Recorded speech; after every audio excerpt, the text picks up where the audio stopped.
ಮಾನ್ಯ ಬಂಧುಗಳೇ, ಹಿಂದುಳಿದ ವರ್ಗಗಳ ಆಯೋಗದ ಮೂಲಕ ಸಾಮಾಜಿಕ ಶೈಕ್ಷಣಿಕ ಸಮೀಕ್ಷೆ ನಿನ್ನೆಯಿಂದ ಪ್ರಾರಂಭ ಆಗಿದೆ. ಈ ಸಮೀಕ್ಷೆ ಒಂದು ಗೊಂದಲದ ಗೂಡು. ಹಲವಾರು ರೀತಿಯ ಗೊಂದಲಗಳು ಇದರಲ್ಲಿದೆ. ಇವತ್ತು ಭಾರತೀಯ ಜನತಾ ಪಕ್ಷದ ಮುಖಂಡರುಗಳೆಲ್ಲರೂ ಸೇರಿ ನಮಗಿರುವ ಗೊಂದಲಗಳನ್ನು ಕೂಡ ಪರಿಹಾರ ಮಾಡಬೇಕು ಅನ್ನೋ ಕಾರಣಕ್ಕೆ ಅಧ್ಯಕ್ಷರನ್ನ ಭೇಟಿ ಮಾಡಲಿಕ್ಕೆ ನಾವು ಬಂದಿದ್ವಿ. ಅವರಿಗೆ ಒಂದು ಮೆಮೊರಂಡಮ್ ಕೂಡ ಕೊಟ್ಟಿದ್ದೇವೆ. ಈಗ ವಿಷಯ ಏನಂತಂದ್ರೆ,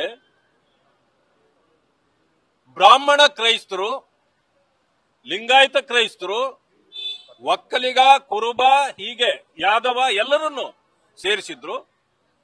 ವಿಶೇಷವಾಗಿ ದಲಿತರನ್ನು ಕ್ರಿಶ್ಚಿಯನ್ಗೆ ಸೇರಿಸಿ ವಲಯ ಕ್ರೈಸ್ತ, ಮಾದಿಗ ಕ್ರೈಸ್ತ, ಬಂಜಾರ ಕ್ರೈಸ್ತ, ಬೋವಿ ಕ್ರೈಸ್ತ, ಹೀಗೆ ಎಲ್ಲವನ್ನು ಸೇರಿಸಿದ್ರು. ಹೋರಾಟಗಳ ಪ್ರಾರಂಭ ಆಯಿತು. ಪ್ರಭಾವಿ ಸಮುದಾಯಗಳು ಹೋರಾಟಕ್ಕೆ ಇಳಿದಾಗ ಅವುಗಳನ್ನ ಹೈಡ್ ಮಾಡಿದ್ದೇವೆ ಅಂತ ಹೇಳಿದ್ರು. ಆದ್ರೆ ಪರಿಶಿಷ್ಟ ಜಾತಿ ವರ್ಗಗಳದು ಹೈಡ್ ಮಾಡಿಲ್ಲ. ಇದು ಮತ್ತೆ ಗೊಂದಲ ಪ್ರಾರಂಭ ಆದ್ಮೇಲೆ ನಾವು ಬಂದು ಅದನ್ನು ಹೈಡ್ ಮಾಡಿಲ್ಲ ಯಾಕೆ ಅಂತ. ಈಗ ಅವರು ಒಂದು ಮಾತು ಹೇಳಿದ್ರು, ಅವುಗಳನ್ನು ಹೈಡ್ ಮಾಡಿದ್ದೇವೆ ಅಷ್ಟೇ, ನಿಮಗ್ ಕಾಣಲ್ಲ, ಅದು ನಮಗ್ ಕಾಣ್ತವೆ ಅಂತ. ನಮಗೆ ಕಾಣ್ತವೆ, ನಿಮಗ್ ಕಾಣಲ್ಲ ಅಂತ. ಅಂದ್ರೆ ಅರ್ಥ ಏನು? ಅದನ್ನು ಕೂಡ ಕೈ ಬಿಟ್ಟಿಲ್ಲ, ಸಂಪೂರ್ಣ ಕೈ ಬಿಟ್ಟಿಲ್ಲ. ಮತ್ತು ನಮ್ಮದು ಹೈಡ್ ಮಾಡಿಲ್ಲ ಯಾಕೆ ಅಂತಂದ್ರೆ, ಈಗ ನಾವು ಕೇಳಿದ್ವಿ ಅದನ್ನ ಹೈಡ್ ಮಾಡೋದಾದ್ರೆ ನಮ್ಮದು ಮಾಡಿ ಅಂತ ಕೇಳಿದ್ವಿ. ಈಗ ಸುತ್ತಿ ಬಳಸಿ ಮಾತುಗಳನ್ನ ಆಡ್ಲಿಕ್ಕೆ ಪ್ರಾರಂಭ ಮಾಡಿದ್ದಾರೆ. ಬಹುಶಃ ನಾವ್ ಹೇಳಿದ್ದು ಅವ್ರಿಗೆ ಅರ್ಥ ಆಗಲ್ವೋ, ಅವ್ರು ಹೇಳಿದ್ದು ನಮ್ಗೆ ಅರ್ಥ ಆಗಲ್ವೋ ಗೊತ್ತಾಗಿಲ್ಲ. ಯಾಕೆ ಅಂತಂದ್ರೆ, ಯಾವ ರೀತಿ ಹೇಳಿದ್ರು ಅಂತಂದ್ರೆ, ಮೂಲ ಜಾತಿ ಕ್ರೈಸ್ತರಾಗಿ ಯಾರು ಕನ್ವರ್ಟ್ ಆಗ್ತಾರೆ ಅವರ ಮೂಲ ಜಾತಿ ಹಾಗೆ ಉಳಿತದೆ ಅಂತಾರೆ ಅವರು. ಅದೇ ಉಳಿತದೆ? ಉಳಿಯಲಿಕ್ಕೆ ಸಾಧ್ಯ ಇಲ್ಲ. ಒಂದು. ಎರಡನೇದು, ಅವ್ರದ್ದೆಲ್ಲ ಅಂಕಿಅಂಶಗಳು ಬಂದ ಮೇಲೆ ಅವರಿಗೆ ಮೂಲ ಜಾತಿಯಲ್ಲೇ ನಾವು ಸವಲತ್ತುಗಳನ್ನು ಕೊಡಬೇಕಾ ಅಥವಾ ಬೇರೆ ಕೊಡಬೇಕಾ ಅನ್ನೋದನ್ನ ತೀರ್ಮಾನ ಮಾಡ್ತೀವಂತ. ಇವ್ರು ಯಾರು ತೀರ್ಮಾನ ಮಾಡಕ್ಕೆ? ಕೋರ್ಟ್ ತೀರ್ಮಾನ ಮಾಡಿದೆ, ದೇಶದ ಮುಂದೆ ಇದೆ. ಈಗ ದಲಿತರು ಒಂದು ಸಮಯ ಕ್ರೈಸ್ತರಿಗೆ ಸೇರಿದ್ರೆ ದಲಿತ ಕ್ರೈಸ್ತರು ಅಂತ ತೀರ್ಮಾನ ಮಾಡಕ್ ಆಗೋದಿಲ್ಲ. ಕ್ರೈಸ್ತ ಇಸ್ ಎ ಕ್ರೈಸ್ತ ಓನ್ಲಿ. ಹಿಂಗಿರುವಾಗ ಇಲ್ಲಿ ಗೊಂದಲ ಇದೆ. ಒಟ್ಟಾರೆ ಹೇಳೋದಾದ್ರೆ, ಈ ಆಯೋಗವನ್ನ ಈ ಆಯೋಗದಲ್ಲಿ ಇರ್ತಕ್ಕಂಥವರೇ ನಡೆಸ್ತಾ ಇಲ್ಲ.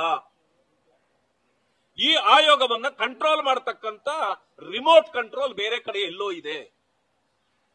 ಇದು ಬಹಳ ಸ್ಪಷ್ಟವಾಗಿ ಅರ್ಥ ಆಗತ್ತೆ. ಒಂದು. ಎರಡನೇದೇನಂತಂದ್ರೆ, ಇದು ಹಿಂದೂಗಳಿಗೆ ಮಾತ್ರ ಸೀಮಿತವಾ ಕ್ರಿಶ್ಚಿಯನ್ ಸೇರಿಸೋದು? ಹಿಂದೂ ಜಾತಿಗಳಿಗೆ ಮಾತ್ರ ಅಲ್ಲಲ್ಲ, ಹಿಂದೂಗಳಿಗೂ ಸೇರಿ. ಅಂದ್ರೆ ಹಿಂದೂ ಜಾತಿಗಳು ಪರಿಶಿಷ್ಟರು ಹಿಂದೂಗಳೇ. ಮತ್ತೆ ಇದನ್ನ ಹೊರಗಡೆ ನಿಂತು ನೀವು ಯಾರು ಕಂಟ್ರೋಲ್ ಮಾಡ್ತಿದ್ರಿ? ಆದ್ರೆ ನನಗನ್ಸ್ತಕ್ಕಂಥದ್ದು ಇದು ಹಿಂದುತ್ವ ವಿರೋಧಿ ನೀತಿ ಅಂತಕ್ಕಂಥದ್ದು ಇಲ್ಲಿ ಸ್ಪಷ್ಟವಾಗಿ ಆಗತ್ತೆ. ನಮಗೆ ಬೇಕಾಗಿರ್ತಕ್ಕಂಥದ್ದು, ಈ ಜಾತಿಗಳನ್ನ ನೀವು ಯಾರೇ ಕನ್ವರ್ಟ್ ಆದ್ರೆ ಅವ್ರ ಜಾತಿ ಹಳೆ ಜಾತಿ ಯಾವುದು ನೋಡಬೇಡಿ. ಅಲ್ಲಿ ಜಾತಿ ಇರೋದಿಲ್ಲ. ಕ್ರೈಸ್ತ ಬರ್ಕೊಳ್ಳಿ, ನೀವು, ನಮ್ಮದೇನು ತಪ್ಪಿಲ್ಲ. ಇಸ್ಲಾಂಗೆ ನೀವು ಸೇರಿದ್ರೆ ಇಸ್ಲಾಂ ಬರ್ಕೊಳ್ಳಿ. ಆದ್ರೆ ಒಂದು ಸಮಯ ಇದನ್ನು ಇದೇ ರೀತಿ ನೀವು ಮುಂದುವರಿಸಿ, ನೀವೇನಾದ್ರೂ ಕೇರಿಗಳಲ್ಲಿ ಬರೋದಾದ್ರೆ ನೀವು ಏನು ಒಂದೇ ಒಂದು ಬರಹನೂ ಬರ್ಕೊಳ್ಳಕ್ಕೆ ಸಾಧ್ಯ ಇಲ್ಲ. ಅಲ್ಲಿ ನಮ್ಮ ಜನ ಬಿಡೋದಿಲ್ಲ. ಯಾಕೆ ಅಂತ ಹೇಳ್ತೇನೆ. ಸದಾಶಿವ ಆಯೋಗ ಆಯ್ತು, ಕ್ರಿಶ್ಚಿಯನ್ ಅಂತಿರಲಿಲ್ಲ. ನಾಗಮೋಹನ್ ದಾಸ್ ಆಯೋಗ ಆಯ್ತು, ಅದರಲ್ಲೂ ಇರಲಿಲ್ಲ ಪರಿಶಿಷ್ಟ ಜಾತಿಗಳಿಗೆ. ಕಾಂತರಾಜು ಆಯೋಗ ಆಯ್ತು, ಅದರಲ್ಲೂ ಇರಲಿಲ್ಲ. ಮತ್ತೆ ಜಯಪ್ರಕಾಶ್ ಹೆಗಡೆ ಅವರದಾಯ್ತು, ಅದರಲ್ಲಿ ಇರಲಿಲ್ಲ. ಈಗ ಎಲ್ಲಿ ಹುಟ್ಟಿತು ಕ್ರಿಶ್ಚಿಯನ್? ಇದು ಯಾಕೆ ಹುಟ್ಟಿದೆ? ಇದು ಟೋಟಲಿ ಷಡ್ಯಂತರದ ಭಾಗವಾಗಿದೆ. ಆ ಕಾರಣದಿಂದ ನಾವೀಗ ಅಧ್ಯಕ್ಷರಲ್ಲಿ ಮನವಿ ಮಾಡಿದ್ದೇವೆ. ಇವತ್ತು ಸಂಜೆನೆ ನಾನು ಸಭೆ ಕರೆದು ತೀರ್ಮಾನ ತೆಗೆದುಕೊಳ್ತೀನಿ ಅಂತ ಹೇಳಿದ್ದಾರೆ. ಇವತ್ತೇ ತೀರ್ಮಾನ ತೆಗೆದುಕೊಳ್ಬೇಕು.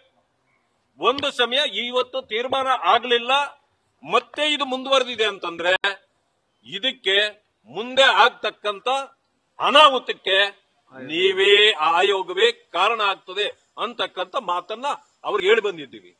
ಅಲ್ಲಿ ಮಾತಾಡುವಾಗ ಕೆಲವು ವಾದ ವಿವಾದಗಳು ಕೂಡ ಆಯ್ತು, ಏರು ಧ್ವನಿಯಲ್ಲಿ ಮಾತಾಡಿದ್ದು ಆಯ್ತು. ಯಾಕೆ ಅಂತಂದ್ರೆ ನಮ್ಮ ಜನರಿಗೆ ನೋವಿದೆ.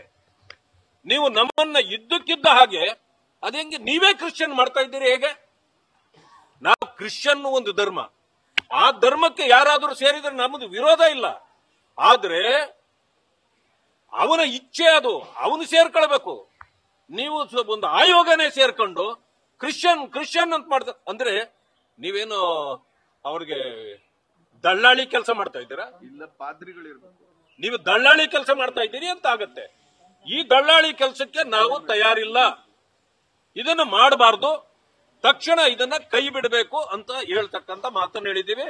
ಕೈ ಬಿಡಬೇಕು. ಮತ್ತೆ ಪತ್ರಕರ್ತರ ಮುಂದೆ ಆಯೋಗದ ನೀತಿಯನ್ನ ಅವರು ಸಂಜೆ ಒಳಗೆ ಇದನ್ನ ಪಟ್ಟಿ ಏನು ನಾವು ಪಟ್ಟಿ ಇದನ್ನ ಕೊಟ್ಟಿದ್ದೇವೋ ಅದರ ಪ್ರಕಾರ ನೋಡಿ. ಈಗಾಗಲೇ ಆದಿ ಆಂಧ್ರ ಕ್ರಿಶ್ಚಿಯನ್, ಆದಿ Karnataka Christian, Adi Dravida Christian, Banjara Christian, Budga Jangama Christian, Valiya Christian, Lamani Christian, Lambani Christian, Madiga Christian, Mahar Christian, Mala Christian, Paraya Christian, Vadda Christian, Valmiki Christian. ಏನಿದು?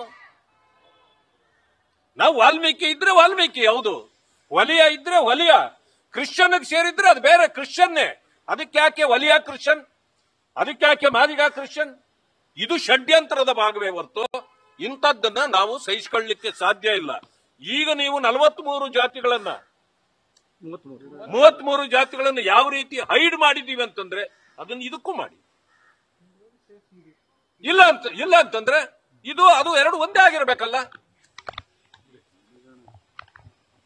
ಧನ್ಯವಾದಗಳು. ನ್ಯೂಸ್ ಫಸ್ಟ್, ನಿರ್ಭೀತಿಯಿಂದ ನಿಮ್ಮ ಪರವಾಗಿ.